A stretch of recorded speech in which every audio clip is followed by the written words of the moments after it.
खून की प्यास पार्ट 2। और उसके बाद वो जंगल एक बार फिर से सुमन की चीखों से गूंज उठा। लेकिन आज की रात सुमन की चीखों को सुनने वाला वहां पर कोई भी नहीं था। अगर वहां पर कोई मौजूद था तो बस हरिया, जो कि अब एक भेड़िए में बदल चुका था। सुमन के बालों को पकड़कर घसीटते हुए वो जंगल के बीचों बीच एक जगह पर ले जा रहा था। अगली सुबह गांव में। अरे भाई, पता नहीं क्या बात है, अपने गांव का हरिया किसान और उसकी पत्नी सुमन दोनों गायब हैं। दोनों का कोई अता पता नहीं। अरे कैसी बातें कर रहे हो भाई, ये कब हुआ है? अरे पूरे गांव में खबर फैली पड़ी है। कल रात को दोनों खेत की तरफ जा रहे थे, लेकिन लौटकर आए ही नहीं। तो हो सकता है अपने खेत पर होंगे। पूरा गांव ढूंढ कर आया है भाई। जानते हो क्या मिला वहां पर? क्या हुआ भाई, क्या मिला? बताओ हमें क्या मिला। अरे हरिया की पत्नी सुमन के कपड़े पड़े हुए थे। शरीर का एक एक कपड़ा फटा हुआ झोपड़ी के बाहर पड़ा था, लेकिन दोनों पति पत्नी का कोई पता ठिकाना नहीं था। अरे भाई, लेकिन उसका जो दोस्त है ना रामू किसान, उससे पता करके आते हैं ना। अब तक तो दोनों साथ ही खेत पर जाया करते थे। हाँ, हमें उसके घर जाना चाहिए भाई। चलो वहाँ चलते हैं, चलो। वो सारे लोग रामू के घर पर पहुँचते हैं। रामू अपने घर के बाहर बैठकर हुक्का पी रहा था। आज सारे के सारे लोग टोली बनाकर मेरे घर क्यों आ रहे हैं? क्या कोई मर गया क्या भाई? अरे कैसी बातें कर रहे हो? तुम्हारा सबसे अच्छा दोस्त हरिया और उसकी पत्नी गायब है और तुम यहाँ बैठकर हुक्का पिए जा रहे हो हैं? रामू ने अजीब सी नजरों से उन सब गांव वालों की तरफ देखा, जिसकी वजह से वो लोग एक बार के लिए डर गए। गायब है? अरे गायब नहीं है, मुक्ति मिल गई है। उन दोनों को मुक्ति मिली है। इस दुनिया में आकर हर इंसान पाप करता है और उसे उसके पापों के लिए मुक्ति मिलना बहुत जरूरी है। अरे ये कैसी बहकी बहकी बातें कर रहे हो भाई, हैं? और इसका चेहरा अजीब सा क्यों लग रहा है? लगता है दोस्त के मरने का गम बैठ गया है। पागल हो गया है शायद ये पागल। ये बात सुनते ही रामू चीख कर जोर से चिल्लाते हुए कहता है, पागल मैं नहीं हूँ, पागल तुम सब हो। और ये शैतानी जंगल अब तुम में से किसी को नहीं छोड़ने वाला, सबको खा जाएगा। याद रखना मेरी बात। शैतानी जंगल? कैसा शैतानी जंगल? लगता है रामू पागल हो चुका है। हमें यहाँ से चलना चाहिए भाई। चलो। तभी रामू की पत्नी बाहर आती है। नहीं, आप लोग इनकी बात का बुरा मत मानिए। 2 दिन पहले हरिया के साथ खेत पर गए थे। जब से वहाँ से आए हैं तब से ऐसी ही बातें कर रहे हैं। भगवान जाने ऐसा क्या देख लिया उन्होंने, खेत में कुछ भी बड़बड़ाते रहते हैं। लेकिन गांव के लोगों ने कमला की कोई बात नहीं सुनी और वो सब वहां से चले गए। रात अब धीरे धीरे ढलने लगी थी। तभी अचानक किसी ने धीमी सी आवाज में रामू को पुकारा। रामू, आ जाओ, मैं तुम्हारा इंतजार कर रहा हूँ। और सुनो, अपनी पत्नी को साथ लेकर आना, नहीं तो काम अधूरा रह जाएगा। ये आवाज सुनते ही रामू के चेहरे पर शैतानी मुस्कुराहट आ जाती है। वो धीमे कदमों से अपने घर के अंदर आता है। क्या हुआ? तबीयत ठीक है ना अब आपकी? मैं तुझे अपने साथ खेत पर ले जाने आया हूँ, चल। मैं तुम्हारे साथ कहीं नहीं जाने वाली। मुन्ना गहरी नींद में सो रहा है और उसे अकेला छोड़कर मैं तुम्हारे साथ खेत पर नहीं आ सकती। वैसे भी तुम्हारे उन खेतों में भगवान जाने कौन सा राक्षस घूम रहा है, मुझे तो डर लगता है। रामू गुस्से में दांत पीसता अपनी झोपड़ी से बाहर आ जाता है और कमला गहरी नींद में अपने बच्चे के साथ सो जाती है। तभी अचानक रात को रामू की झोपड़ी के ऊपर एक साया वही गाना गुनगुनाते हुए घूमने लगता है जो हरिया के मोबाइल में बजा करता था। मैं मौत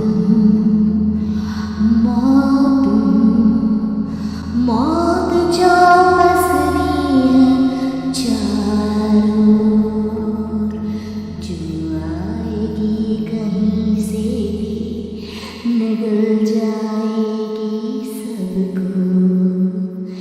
मैं मौत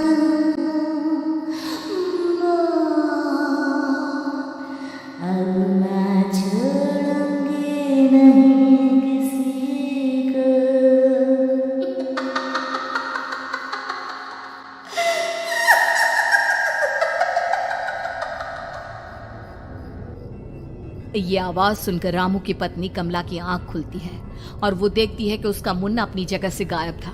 कमला चीखते हुए बाहर दौड़ कर आती है। वहां पर उसने देखा कि रामू ने अपने बच्चे को झोपड़ी के बाहर एक पेड़ से उल्टा लटकाया हुआ था और उसका बच्चा चीख चीख कर रो रहा था। वहीं दूसरी तरफ एक साया बच्चे के ठीक नीचे आग जलाकर उसके चारों तरफ हैवानों की तरफ नाच रहा था। छोड़ दो मेरे बच्चे को। अरे क्या कर रहे हो तुम? शर्म नहीं आती तुम्हें अपने ही बच्चे को इस तरह मौत के हवाले करते हुए? अपना बच्चा? किसने कहा ये मेरा बच्चा है? अरे ये तो उस रामू की औलाद है, इस गांव के किसान रामू की, और मेरी दुश्मनी इस गांव के हर इंसान के साथ है। क्या कैसी बात कर रहे हो तुम? और ये औरत कौन है? ये मेरे बच्चे को खा जाएगी। तभी अचानक से उस साया ने एक बेहद खतरनाक दिखने वाली औरत का रूप ले लिया और उसकी आंखों से आग निकल रही थी। सही पहचाना तूने, मैं तेरे बच्चे को खा जाऊंगी। अगर तू अपने इस हैवान पति रामू के साथ जंगल नहीं आई तो मैं तेरे बच्चे को खा जाऊंगी। लेकिन क्यों? आखिर क्या चाहती हो तुम मुझसे? मुझे जंगल क्यों ले जाना चाहती हो? औरत बुरी तरह से ठहाके मार मार कर जोर जोर से हंसने लगी और साथ में रामू भी। ये तो तुझे वहाँ चलने के बाद ही पता चलेगा ना। अगर तू नहीं आई तो थोड़ी देर में तेरा ये बच्चा आग में जलकर मर जाएगा। चल जल्दी। नहीं नहीं, मेरे बच्चे को छोड़ दो। तुम जहाँ कहोगे मैं तुम्हारे साथ चलने के लिए तैयार हूँ। और उसके बाद उस बच्चे को झोपड़ी में लिटाकर आगे आगे वो साया चल रहा था और उसके पीछे पीछे रामू अपनी पत्नी के बाल पकड़कर उसे घसीटते हुए जंगल की तरफ ले गया। जंगल में जाने के बाद, कितनी खूबसूरत हो तुम। आज की रात बस तुम और मैं एक दूसरे के साथ रहेंगे। मुझे तुमसे बहुत डर लग रहा है। तुम्हें क्या हो गया है? तुम तो बिल्कुल ठीक थे। वो होगा जो हमारे बीच होना चाहिए। तो आओ आओ, अपने आप को मेरे हवाले कर दो। कमला ने डर की वजह से अपनी दोनों आंखें कसकर बंद कर ली थी। रामू ने बुरी तरह से चीख कर कमला से कहा, आंखें खोलो अपनी और मेरी तरफ देखो। कमला ने जैसे ही अपनी आंखें खोली उसने देखा कि रामू एक खतरनाक खूनी हैवान में बदल चुका था। कौन हो तुम? जाने दो मुझे। क्या चाहते हो मुझसे? वही जो एक आदमी एक औरत से चाहता है। मैं तुम्हारा पति रामू नहीं, बल्कि इस जंगल का एक भेड़िया हूँ, और आज की रात तुम्हारे खून से अपनी प्यास बुझा जाऊं। और उसके बाद वो जंगल कमला की दर्दनाक चीखों से गूंज उठा। अगली सुबह कमला के कपड़े भी जंगल में उसी तरह पाए गए जैसे कि सुमन के पाए गए थे। इस घटना के बाद पूरे गांव में दहशत का माहौल था। अपने माँ बाप की मौत और गांव में हो रहे इस तरह की घटनाओं की खबर सुनकर किशन शहर से गांव लौट आया था। अपने माँ बाप की बेदर्द मौत की वजह से वो बहुत परेशान था। तभी अचानक उसे अपने घर में खाट के नीचे पड़ा हुआ वो मोबाइल फोन मिला जो उसने अपने पापा हरिया को गिफ्ट किया था। अरे कितने प्यार से पापा के लिए मोबाइल फोन लेकर आया था। इसे एक दिन भी काम में नहीं ले पाए। और आखिर कौन है जो गांव में इस तरह की हत्याएं कर रहा है? क्या है इन सब के पीछे? क्या है? मुझे पता करना ही होगा, वरना एक दिन पूरा का पूरा गांव खाली हो जाएगा। इस गांव में एक भी जिंदा इंसान नहीं बचेगा। गांव के लोगों की मदद करने के इरादे से किशन अपने गांव से दूर एक दूसरे गांव में बहुत बड़े तांत्रिक के पास मिलने के लिए गया। तांत्रिक बाबा, अब आप ही कुछ उपाय बता सकते हैं। भगवान जाने हमारे गांव को किसकी नजर लग गई है। नजर नहीं लगी है, किसी ने तुम्हारे गांव को बद्दुआ दी है। किसी सताई हुई आत्मा का प्रकोप है और अब वो पूरे गांव में किसी को नहीं छोड़ेगी जब तक उसकी आत्मा को शांति नहीं मिल जाती। अरे लेकिन ऐसा कौन है बाबा? किसकी आत्मा है और कैसे मिलेगी उसे शांति? मौत है, मौत कहीं से भी आएगी और सबको निकल जाएगी। इससे बचने का सिर्फ एक ही उपाय है, लेकिन उस उपाय को करना आसान नहीं होगा। जो भी उस उपाय को करने की कोशिश करेगा उसकी जान जा सकती है। भले ही मेरी जान चली जाए, लेकिन मैं अपने गांव के लोगों की जान बचाने की पूरी कोशिश करूंगा बाबा। तो ठीक है, फिर अगली अमावस की रात जैसा मैं कहता हूँ वैसा ही करना।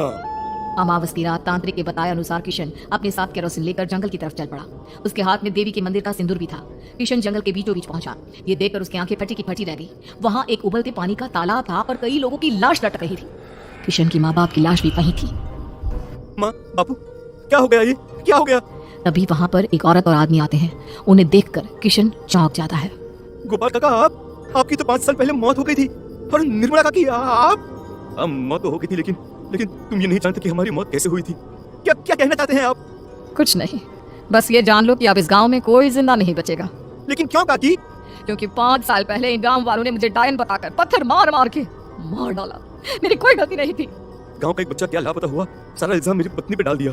और जब मैंने निर्मला की जान बचाने की कोशिश की तो मुझे भी मार डाला। आपके साथ ये बहुत गलत हुआ काकी, लेकिन आप जो कर रहे हैं वो भी सही नहीं है ना? तुम यहाँ से चले जाओ वरना तुम भी नहीं बचोगे। हमारी आत्मा पिछले 5 साल से मुक्ति के लिए भटक रही है। चले जाओ यहाँ से। मौका देखकर किशन सिंदूर उन दोनों के ऊपर डाल देता है। उनका शरीर जलने लगता है और वो भयानक तरीके से चिल्लाने लगते हैं। अगले ही पल किशन उनके ऊपर केरोसिन डाल देता है और वो दोनों जल जाते हैं। किशन अपने माँ बाप और दूसरी लाशों का अंतिम संस्कार करवाता है और अपने घर लौट आता है। लेकिन वो अभी भी इस बात से अनजान है कि मोबाइल अभी भी बज रहा था। मैं